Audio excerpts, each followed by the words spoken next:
The CHENAB Bridge has been hit by an earthquake with a magnitude of 8.0 on the Richter scale. Passengers might think that this would soon happen. What actually happens is different. The rail deck remains unaffected by the earthquake.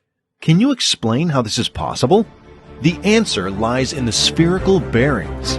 The lower part of each bearing moves with the ground, but this motion does not transfer to the upper part. To isolate the rail deck, the CHENAB Bridge also makes use of expansion joints.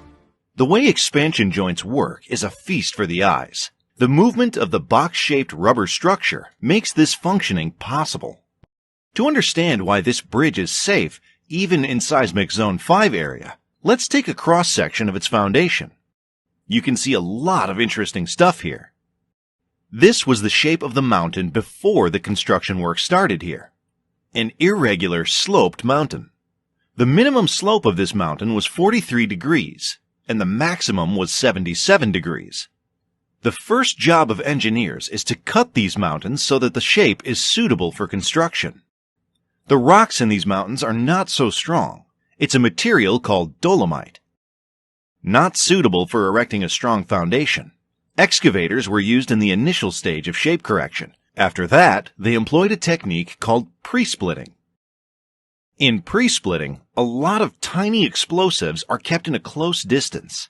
Connect them together, and they explode. Normal explosives break unnecessary portions of a rock.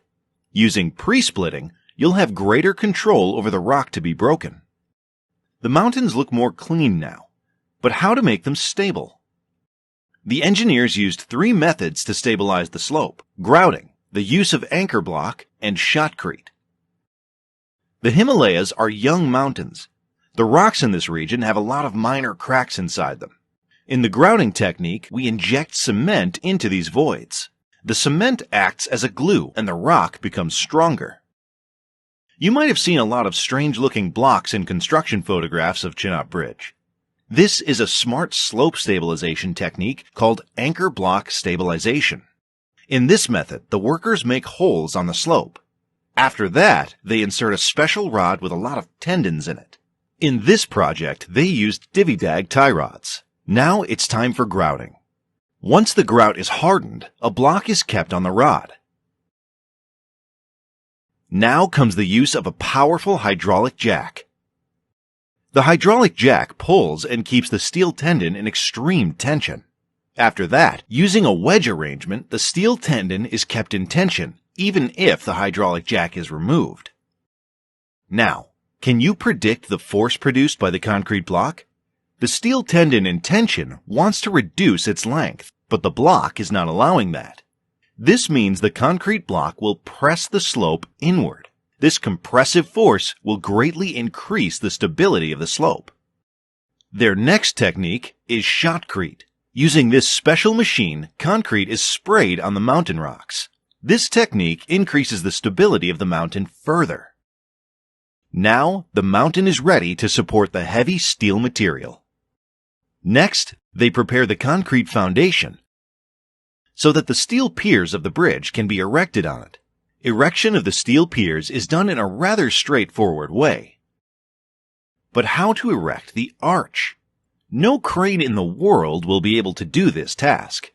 That's why the engineers first erected the longest cable crane tower in the world, with a span of 915 meters. This cable crane is capable of lifting up to 35 tons. All the structural elements needed for the bridge were transported via these cables.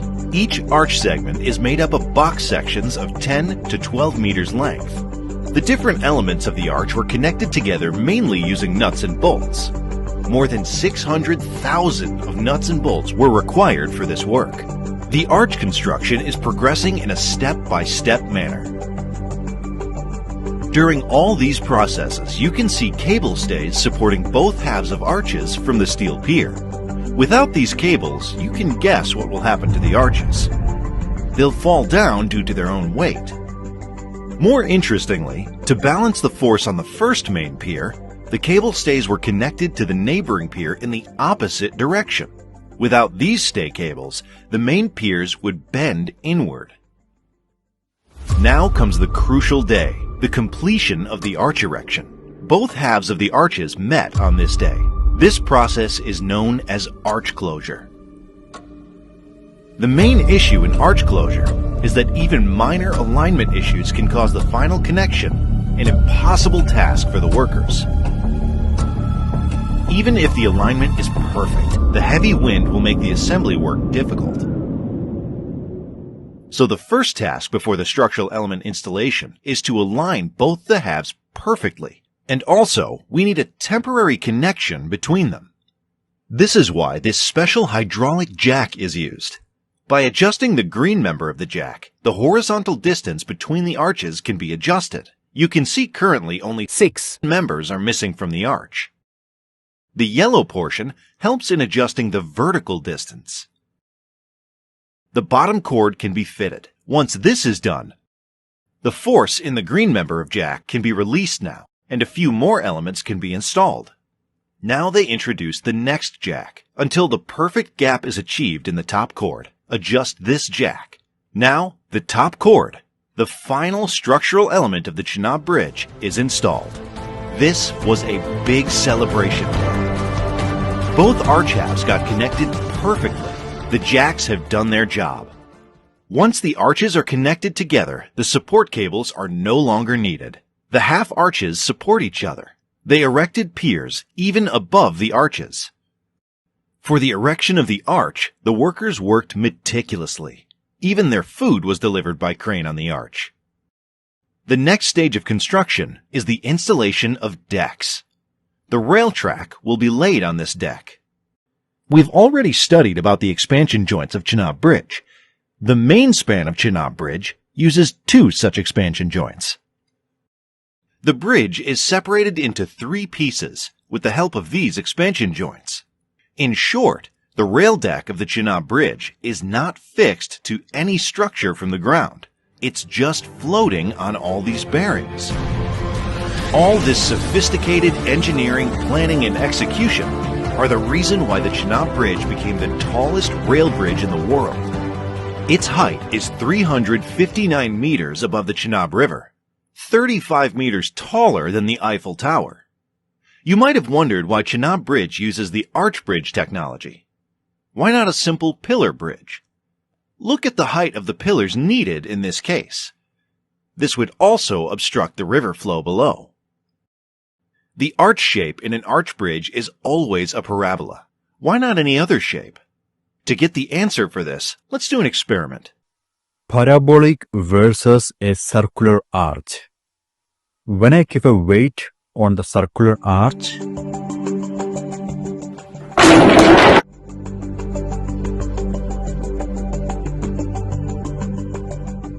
now let's keep the same weight on the parabolic arch.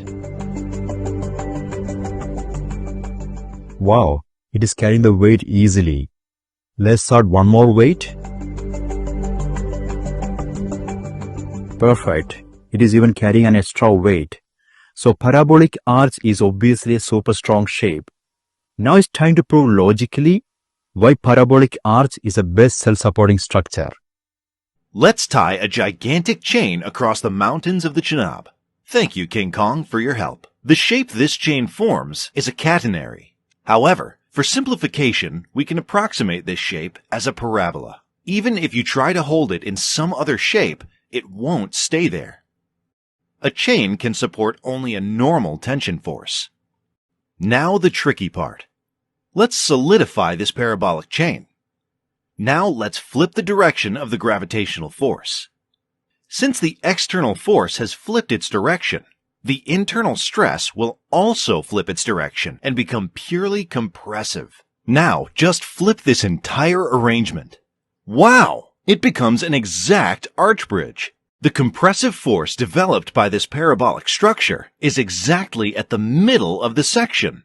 Such structures aren't always stable. You can see why a structure may not be stable when the forces do not have this quality.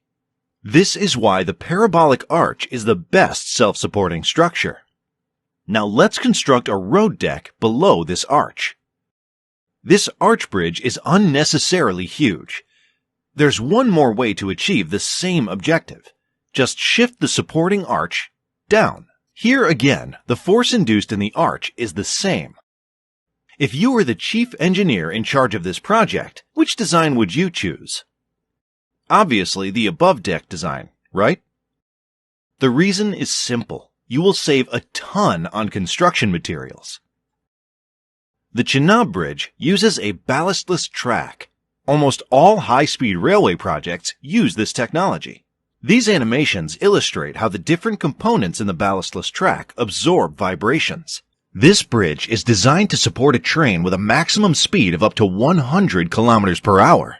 Ballast tracks have the issue of dust pollution, and they have a low life expectancy. So far, we've seen 2 expansion joints of CHENAB bridge. It should be noted that the bridge has 1 more expansion joint, but slightly away from the arch section. In short, the 3 expansion joints separate the bridge into 4 pieces. The bridge is even designed for redundancy. This means even if one of its piers gets damaged, the bridge will still remain stable. The train will still be able to cross the bridge, but at a maximum speed of 30 kilometers per hour. CHENAB Bridge is connecting the Kashmir Valley to the rest of India via rail link for the first time. Huge mountains, weak rock, inaccessible terrain, heavy wind and earthquake-prone area. CHENAB Bridge project overcame all these hurdles and became the tallest railways in the world. Hats off to the engineers behind this project for their brilliant design and meticulous execution. Before you leave this video, please subscribe to this channel, and if you truly want to support us, please check out our Patreon page and pledge your support. Take care. Bye bye.